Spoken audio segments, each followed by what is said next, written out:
사랑하는 성도님들, 오늘 이 시간 여러분을 만나게 되어 정말 감사합니다. 혹시 요즘 살면서 이런 생각 드실 때 있지 않으십니까? 왜 나에게만 이런 힘든 일이 계속 생기는 걸까? 도대체 이 터널의 끝은 언제쯤 보이는 걸까? 하나님께서 정말 나와 함께하고 계신 걸까? 이런 의문들이 마음속 깊은 곳에서 올라올 때가 있으실 겁니다. 2025년을 살아가는 우리 믿음의 가족들, 특히 인생의 연륜이 쌓이신 분들은 더욱 많은 시련을 겪어오셨을 것입니다. 자녀 문제로 밤잠을 설치셨던 그 시간들, 경제적 어려움으로 무릎 꿇고 기도하셨던 그 순간들, 건강 문제로 병원을 오가며 눈물 흘리셨던 그 날들을 저는 압니다.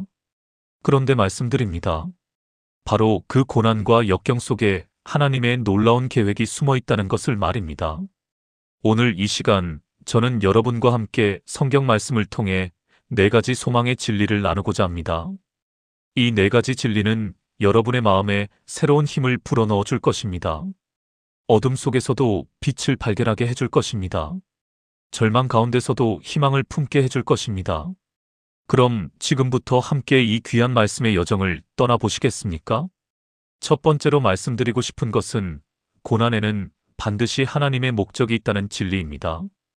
우리는 종종 힘든 일을 겪을 때 이것이 왜 일어났는지 이해할 수 없어 좌절합니다. 특히 신실하게 신앙생활을 해온 분들일수록 더욱 그 의문이 클 수 있습니다. 11조도 빠짐없이 드렸고 새벽 기도도 열심히 나갔고 봉사도 성실히 했는데 왜 이런 일이 생기는지 이해가 안 되는 것입니다. 그런데 성경은 우리에게 분명하게 말씀하고 계십니다. 로마서 8장 28절 말씀을 함께 보시겠습니다. 우리가 알거니와 하나님을 사랑하는 자, 곧 그의 뜻대로 부르심을 입은 자들에게는 모든 것이 합력하여 선을 이루느니라. 여기서 모든 것이라는 표현을 주목해 보십시오. 좋은 것만을 말하는 게 아닙니다. 기쁜 일만을 말하는 게 아닙니다. 모든 것, 즉 우리가 겪는 모든 상황, 심지어 고통스러운 일까지도 포함하는 것입니다. 사도 바울이 이 편지를 쓸 당시 로마 교회 성도들은 극심한 박해를 받고 있었습니다. 네로 황제의 잔인한 핍박으로 많은 그리스도인들이 목숨을 잃었습니다. 그런 상황에서 바울은 이 놀라운 진리를 선포한 것입니다. 지금 당장은 이해할 수 없어도 하나님께서는 모든 것을 합력하여 선을 이루신다는 것입니다. 여러분, 합력하여라는 말의 의미를 아십니까? 이것은 원어로 쉬네르게오인데 함께 일한다는 뜻입니다. 마치 요리할 때 여러 재료가 함께 어우러져 맛있는 음식이 되는 것처럼 말입니다. 쓴 재료도 있고 매운 재료도 있고 신 재료도 있지만 숙련된 요리사의 손을 거치면 놀라운 요리가 탄생하는 것입니다. 하나님께서는 바로 그런 분이십니다. 우리 인생의 모든 재료들, 심지어 쓰디쓴 고난의 재료까지도 사용하셔서 아름다운 인생의 작품을 만드시는 분입니다. 실제로 제가 목회하면서 만난 한 성도님의 간증을 들려드리겠습니다. 그분은 70대 초반의 권사님이셨는데 40대에 사업 실패로 모든 재산을 잃으셨습니다. 그때 그분은 하나님을 원망했고 교회도 나가지 않았습니다. 왜 하나님은 열심히 믿는 나에게 이런 일을 허락하셨을까 분노했습니다. 하지만 그 고난의 시간 동안 그분은 자녀들과 더 깊은 관계를 맺게 되었습니다. 물질이 아닌 진정한 가족의 사랑을 경험했습니다. 그리고 그 경험을 통해 나중에는 경제적 어려움을 겪는 사람들을 돕는 사역자가 되셨습니다. 지금은 교회에서 가장 활발하게 가난한 이웃을 섬기는 분이 되셨습니다. 그분은 이렇게 고백하셨습니다. 만약 그때 그 고난이 없었다면 나는 여전히 교만하고 냉정한 사람이었을 것이라고 말입니다. 하나님께서는 그 고난을 통해 저를 빚으셨고 더 아름답게 사용하고 계십니다라고 말입니다. 사랑하는 성도님들, 지금 여러분이 겪고 있는 그 고난에도 분명한 하나님의 목적이 있습니다. 당장은 보이지 않을 수 있습니다. 이해되지 않을 수 있습니다. 하지만 시간이 지나고 나면 하나님께서 이것을 위해 저 길을 허락하셨구나 깨닫게 될 것입니다. 그러니 조금만 더 참고 견디시기 바랍니다. 하나님의 선하신 목적을 신뢰하시기 바랍니다. 두 번째로 말씀드리고 싶은 것은 고난은 우리의 믿음을 정금같이 연단시킨다는 진리입니다. 혹시 금을 정제하는 과정을 아십니까? 금광에서 캐낸 금은 처음에는 불순물이 많이 섞여 있습니다. 그래서 높은 온도의 불에 녹여야 합니다. 그 과정에서 불순물은 표면으로 떠올라 제거되고 순수한 금만 남게 됩니다. 성경은 우리의 믿음이 바로 이런 과정을 거친다고 말씀합니다. 베드로전서 1장 6절부터 7절 말씀을 보시겠습니다. 그러므로 너희가 이제 여러 가지 시험으로 말미암아 잠깐 근심하게 되지 않을 수 없으나 오히려 크게 기뻐하는도다. 너희 믿음의 확실함은 불로 연단하여도 없어질 금보다 더 귀하여 예수 그리스도께서 나타나실 때에 칭찬과 영광과 존귀를 얻게 하려 함이라. 베드로 사도가 이 편지를 쓸 때는 로마 제국 전역에 걸쳐 그리스도인들에 대한 박해가 거세지던 시기였습니다. 많은 성도들이 신앙 때문에 재산을 몰수당하고 직장을 잃고 심지어 목숨까지 위협받고 있었습니다. 베드로 자신도 결국 로마에서 십자가에 거꾸로 매달려 순교하게 됩니다. 이런 상황에서 그는 성도들에게 이렇게 말한 것입니다. 지금의 시험이 너희 믿음을 정금같이 만들 것이라고 말입니다. 여러분, 여기서 시험이라고 번역된 단어는 헬라어로 페이라스모스입니다. 이것은 단순히 학교에서 보는 시험이 아닙니다. 금을 정제하기 위해 불에 넣는 것과 같은 진짜와 가짜를 구별하는 테스트를 의미합니다.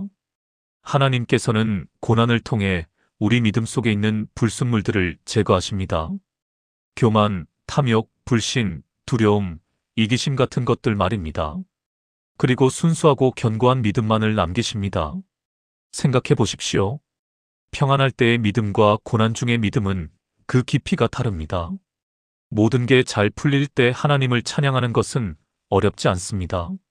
하지만 아무것도 보이지 않는 어둠 속에서도 하나님을 신뢰하는 것, 그것이 진짜 믿음입니다. 욥기를 보십시오. 욥은 하루아침에 모든 것을 잃었습니다. 재산도, 자녀도, 건강도 모두 빼앗겼습니다. 그의 아내마저도 하나님을 욕하고 죽으라고 말했습니다. 친구들은 그가 큰 죄를 지었기 때문에 이런 일을 당한다고 정죄했습니다. 그런 극한의 상황에서 욥은 욥기 23장 10절에서 이렇게 고백합니다. 그러나 내가 가는 길을 그가 아시나니 그가 나를 단련하신 후에는 내가 순금같이 되어 나오리라. 이 얼마나 놀라운 믿음의 고백입니까? 욥은 자신이 지금 겪고 있는 고난이 하나님의 연단 과정임을 알았습니다. 그리고 이 과정을 통과하면 순금같이 될 것을 확신했습니다. 실제로 욥기의 마지막을 보면 하나님께서 욥에게 갑절의 축복을 주십니다. 하지만 더 중요한 것은 욥이 이전보다 훨씬 더 깊이 하나님을 알게 되었다는 것입니다. 욥기 42장 5절에서 욥은 이렇게 고백합니다. 내가 주께 대하여 귀로 듣기만 하였사오나 이제는 눈으로 주를 배움나이다. 이것이 바로 고난의 유익입니다. 고난은 우리로 하여금 하나님을 더 깊이 알게 합니다. 머리로만 알던 하나님을 가슴으로, 온 존재로 경험하게 합니다. 제가 아는 한 집사님 이야기를 들려드리겠습니다. 그분은 60대 후반에 암 진단을 받으셨습니다. 수술도 하고 항암 치료도 받으셨습니다. 머리카락이 다 빠지고 몸무게가 20kg 가까이 줄었습니다. 그 고통의 시간 동안 그분은 매일 새벽 병실에서 기도하셨습니다. 처음에는 낫게 해달라고 기도했습니다. 하지만 시간이 지나면서 기도의 내용이 바뀌었습니다. 하나님을 더 깊이 알게 해달라고, 이 고난의 의미를 깨닫게 해달라고 기도하게 되었습니다. 그리고 그 기도는 응답되었습니다. 병상에서 그분은 이전에 경험하지 못했던 하나님의 임재를 경험했습니다. 말씀이 살아있음을 느꼈습니다. 성령의 위로가 얼마나 실제적인지 체험했습니다. 지금은 건강을 회복하셨는데 그분은 이렇게 말씀하십니다. 암에 걸린 것은 저에게 가장 큰 불행이었지만 동시에 가장 큰 축복이었다고 말입니다. 그 고난이 없었다면 저는 여전히 형식적인 신앙생활을 했을 것이라고 말입니다. 사랑하는 성도님들, 여러분이 지금 겪고 있는 그 고난이 무엇입니까? 그것이 바로 여러분의 믿음을 정금같이 만드는 하나님의 연단 과정입니다. 고통스럽지만 그 과정을 통해 여러분은 더욱 순수하고 견고한 믿음을 갖게 될 것입니다.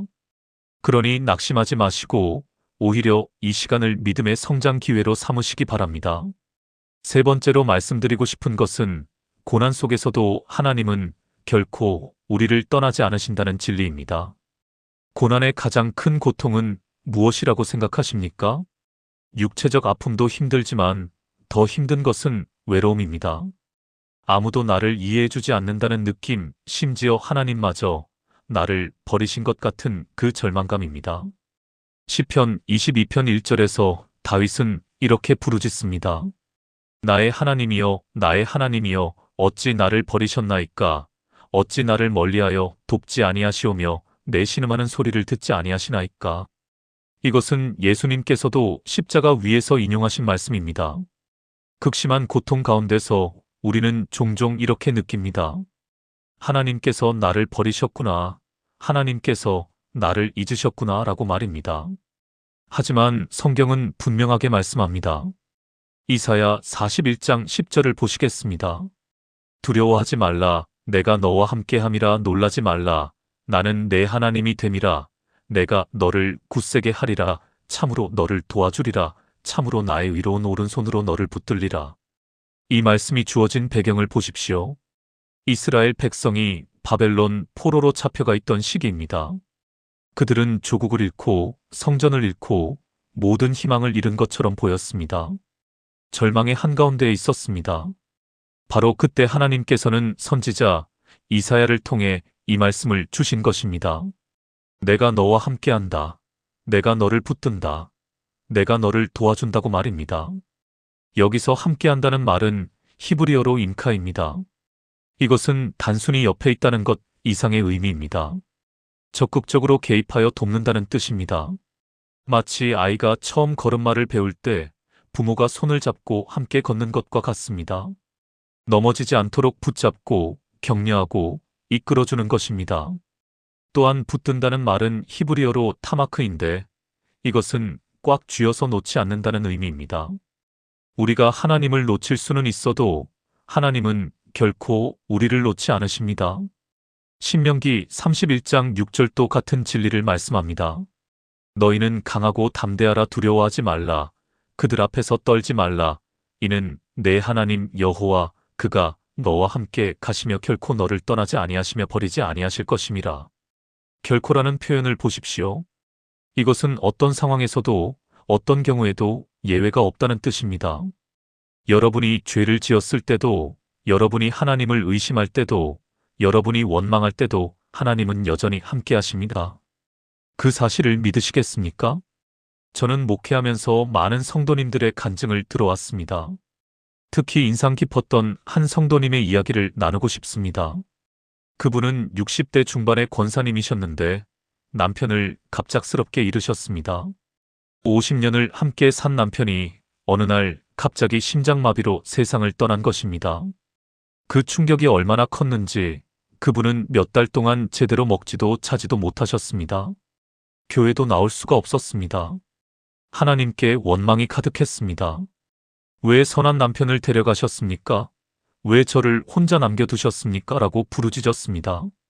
그런데 가장 어두운 그 시간에 그분은 하나님의 임재를 경험하셨습니다. 혼자 울고 있는데 갑자기 따뜻한 평안이 마음에 임했다고 합니다. 성경을 펴니 시편 23편 4절 말씀이 눈에 들어왔습니다. 내가 사망의 음침한 골짜기로 다닐지라도 해를 두려워하지 않을 것은 주께서 나와 함께 하심이라. 주의 지팡이와 막대기가 나를 안위하시나이다. 그 순간 그분은 깨달았습니다. 남편은 떠났지만 하나님은 여전히 함께 하신다는 것을, 내가 외롭지 않다는 것을 말입니다. 그날부터 그분의 회복이 시작되었습니다. 지금은 같은 아픔을 겪는 사람들을 위로하는 사역을 하고 계십니다. 그분은 이렇게 말씀하십니다. 가장 어두웠던 그 시간에 하나님의 빛이 가장 밝게 빛났다고 말입니다. 사랑하는 성도님들, 지금 여러분이 아무리 깊은 골짜기를 지나고 있어도 하나님은 여러분과 함께 하십니다. 여러분이 느끼든 느끼지 못하든, 여러분이 믿든 믿지 못하든 그 사실은 변하지 않습니다. 히브리서 13장 5절은 이렇게 약속합니다. 내가 결코 너희를 버리지 아니하고 너희를 떠나지 아니하리라. 이 약속을 붙드십시오. 하나님은 신실하신 분이시기에 그 약속을 반드시 지키실 것입니다. 네 번째로 말씀드리고 싶은 것은 고난 뒤에는 반드시 영광스러운 회복이 온다는 진리입니다. 밤이 아무리 길어도 반드시 아침은 옵니다. 겨울이 아무리 추워도 반드시 봄은 옵니다. 이것은 자연의 법칙이며 동시에 영적인 법칙이기도 합니다. 로마서 8장 18절 말씀을 보시겠습니다. 생각하건대 현재의 고난은 장차 우리에게 나타날 영광과 비교할 수 없도다. 여기서 바울은 현재의 고난과 장차의 영광을 비교하고 있습니다. 그런데 비교할 수 없다고 말합니다. 왜 그렇습니까? 장차 올 영광이 너무나 크기 때문에 현재의 고난은 아무것도 아니라는 뜻입니다. 바울이 이 말을 할 수 있었던 것은 그가 겪은 고난을 생각하면 더욱 놀랍습니다. 고린도후서 11장에서 바울은 자신이 겪은 고난들을 나열합니다. 매를 맞은 것, 돌에 맞은 것, 파선을 당한 것, 밤낮 깊은 바다에서 표류한 것, 강도의 위험, 동족의 위험, 이방인의 위험, 굶주림과 목마름, 추위와 헐벗음을 당한 것 등 말입니다. 이런 엄청난 고난을 겪은 사람이 현재의 고난은 장차 올 영광과 비교할 수 없다고 말한 것입니다. 그는 무엇을 보았기에 이렇게 담대하게 말할 수 있었습니까? 그는 부활의 영광을 보았습니다. 예수님께서 십자가의 고난을 당하셨지만 사흘 만에 부활하신 것을 알았습니다. 그리고 우리도 그와 같은 영광의 부활에 참여할 것을 확신했습니다. 고린도후서 4장 17절에서 바울은 이렇게 말합니다. 우리의 잠시 받는 환난에 경한 것이 지극히 크고 영원한 영광에 중한 것을 우리에게 이루게 함이니. 여기서 잠시 받는이라는 표현과 영원한이라는 표현을 대조해 보십시오. 아무리 긴 고난도 영원에 비하면 잠시일 뿐입니다. 또한 환난에 경한 것과 영광에 중한 것을 비교해 보십시오. 고난은 가볍지만 영광은 무겁습니다. 이것이 영원의 관점에서 본 고난입니다. 구약 성경에서 가장 대표적인 회복의 예는 욥입니다. 욥기 42장 10절을 보면 이렇게 기록되어 있습니다. 욥이 그의 친구들을 위하여 기도할 때 여호와께서 욥의 곤경을 돌이키시고 욥에게 이전 소유보다 갑절이나 주신지라. 욥의 회복은 단순히 물질적인 회복만이 아니었습니다. 42장 12절을 보면 여호와께서 욥의 말년에 욥에게 처음보다 더 복을 주셨다고 기록되어 있습니다. 양이 14,000마리, 낙타가 6,000마리, 소가 1,000결이, 암나귀가 1,000마리였습니다. 또한 아들 7과 딸 3을 더 낳았습니다. 그리고 욥기 42장 16절과 17절을 보면 이렇게 기록되어 있습니다. 그 후에 욥이 140년을 살며 아들과 손자 4대를 보았고 욥이 늙어 나이가 차서 죽었더라. 욥은 고난 후에 140년을 더 살았습니다. 그가 고난당했을 때 나이가 70세 정도였다고 추정하면 210세까지 산 것입니다.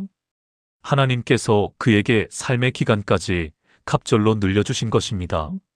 하지만 욥이 얻은 가장 큰 회복은 물질이나 수명이 아니었습니다. 42장 5절에서 욥은 고백합니다. 내가 주께 대하여 귀로 듣기만 하였사오나 이제는 눈으로 주를 배움나이다. 욥은 하나님을 더 깊이 알게 되었습니다. 이것이 가장 큰 회복이었습니다. 신약 성경에서는 베드로의 회복이 감동적입니다. 베드로는 예수님을 3번이나 부인했습니다. 그것도 예수님께서 가장 힘든 순간의 말입니다. 베드로는 자신의 연약함에 절망했습니다. 나갔다가 심히 통곡했다고 성경은 기록합니다. 하지만 부활하신 예수님께서는 베드로를 찾아오셔서 회복시켜 주셨습니다.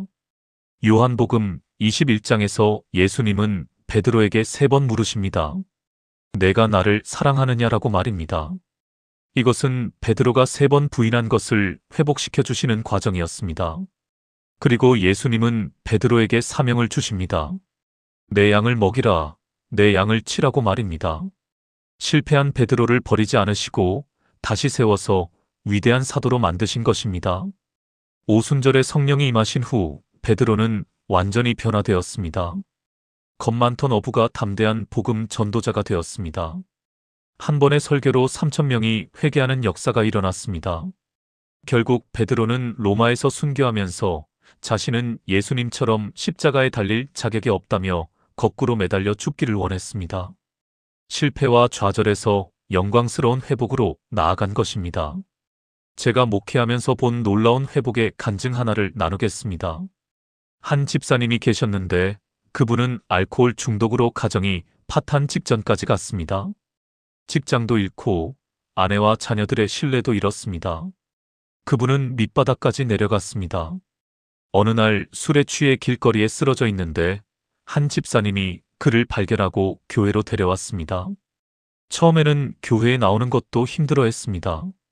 자신 같은 사람은 하나님께 용서받을 수 없다고 생각했습니다. 하지만 교회 공동체의 사랑과 기도 속에서 조금씩 변화되기 시작했습니다. 알코올 중독 치료 프로그램에 참여하고 매일 새벽 기도에 나왔습니다. 쉽지 않았습니다. 여러 번 실패하고 넘어졌습니다. 하지만 포기하지 않았습니다. 3년이 지나자 완전히 회복되었습니다. 술을 끊었고 다시 직장을 구했고 가정이 회복되었습니다. 지금은 같은 문제로 고통받는 사람들을 돕는 중독 회복 사역을 하고 계십니다. 그분의 간증을 들으면 눈물이 나올 정도로 감동적입니다. 하나님께서는 밑바닥에 있던 저를 건져내셔서 다른 사람을 건지는 도구로 사용하십니다라고 말씀하십니다. 사랑하는 성도님들, 여러분도 반드시 회복의 날을 보게 될 것입니다. 지금은 어둡고 힘들어도 하나님께서는 반드시 여러분을 회복시키실 것입니다. 시편 30편 5절은 이렇게 약속합니다. 그의 노여움은 잠깐이요 그의 은총은 평생이로다. 저녁에는 울음이 기로 머물러도 아침에는 기쁨이 오리로다. 여러분의 아침이 곧 올 것입니다. 그 아침을 기대하며 조금만 더 견디시기 바랍니다. 사랑하는 믿음의 가족 여러분, 오늘 우리가 함께 나눈 4가지 소망의 말씀을 정리해 보겠습니다. 첫 번째, 고난에는 반드시 하나님의 선하신 목적이 있다는 것을 기억하십시오. 지금은 이해되지 않아도 나중에는 그래서 그 길을 가게 하셨구나 깨닫게 될 것입니다. 두 번째, 고난은 우리의 믿음을 정금같이 연단시킨다는 것을 믿으십시오. 고통스럽지만 그 과정을 통해 우리는 더욱 순수하고 견고한 믿음을 갖게 됩니다. 세 번째, 고난 속에서도 하나님은 결코 우리를 떠나지 않으신다는 것을 확신하십시오. 여러분이 느끼든 느끼지 못하든 하나님은 항상 여러분과 함께 하십니다. 네 번째, 고난 뒤에는 반드시 영광스러운 회복이 온다는 것을 소망하십시오. 밤이 아무리 길어도 아침은 반드시 옵니다. 이 4가지 진리가 여러분의 마음속에 깊이 새겨지기를 바랍니다. 힘들 때마다 이 말씀들을 기억하시기 바랍니다. 절망할 때마다 이 약속들을 붙드시기 바랍니다. 오늘 이 말씀이 여러분에게 힘이 되었다면 좋아요 버튼을 눌러주시고 댓글로 여러분의 간증이나 기도 제목을 나눠주시기 바랍니다. 저는 여러분의 댓글을 하나하나 읽으며 기도하겠습니다. 그리고 이 말씀이 필요한 다른 분들에게도 공유해 주시면 감사하겠습니다. 구독 버튼을 눌러주시면 앞으로도 여러분의 신앙에 도움이 되는 말씀들을 계속해서 나눌 수 있습니다. 사랑하는 성도님들, 오늘도 여러분과 함께 말씀을 나눌 수 있어서 정말 감사했습니다. 여러분이 지금 어떤 고난의 터널을 지나고 있든 하나님께서 반드시 여러분을 그 터널 끝으로 인도하실 것입니다. 그리고 터널을 지난 후 여러분은 전보다 더 강하고 더 지혜롭고 더 하나님을 깊이 아는 사람이 되어 있을 것입니다. 포기하지 마십시오. 낙심하지 마십시오. 하나님께서는 여러분과 함께 하시며 여러분의 삶의 놀라운 회복과 영광을 예비하고 계십니다. 여러분 모두에게 하나님의 풍성한 은혜와 평강이 함께 하시기를 축복합니다. 다음 시간에 또 만나 뵙겠습니다. 샬롬.